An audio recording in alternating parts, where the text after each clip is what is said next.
Hi ladies, I'm going to show you how to tie your bracelet.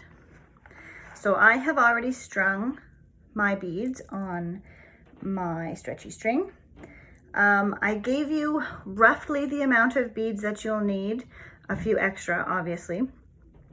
So what I like to do is pinch both of the strings together right close to the end where your clasp would be, and then holding tight with your fingers, hold it in there so that you can see if that's a good feel for you.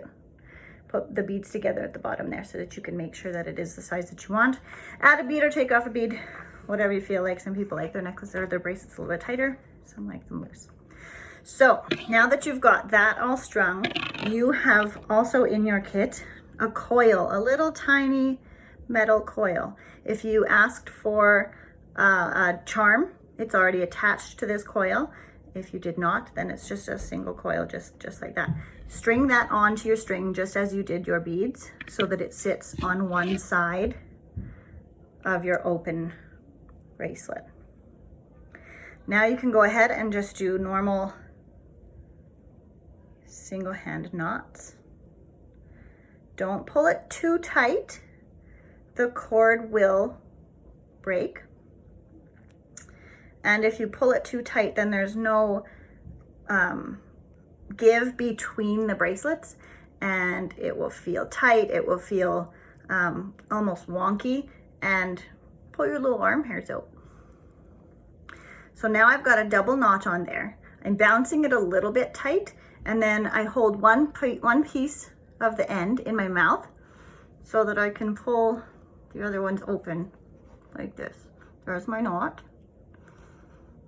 So bounce it on that side as well.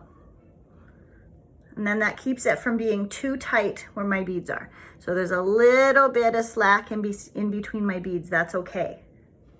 Give it another little tug on the ends here and give it another knot. So now it's a triple knot. And another bounce tug.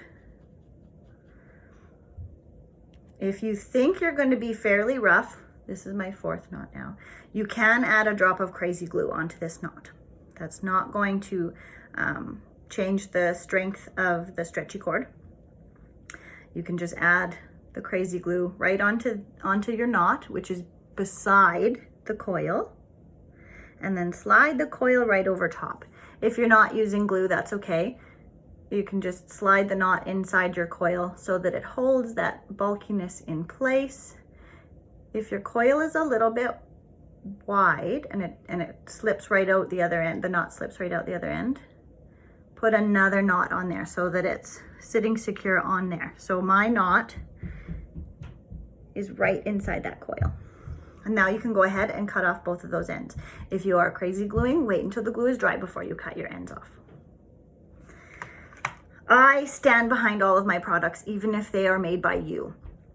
That means that if they come apart, if they break, if the beads fly everywhere, I will replace any stones you can't find, and I will send you another string and another coil.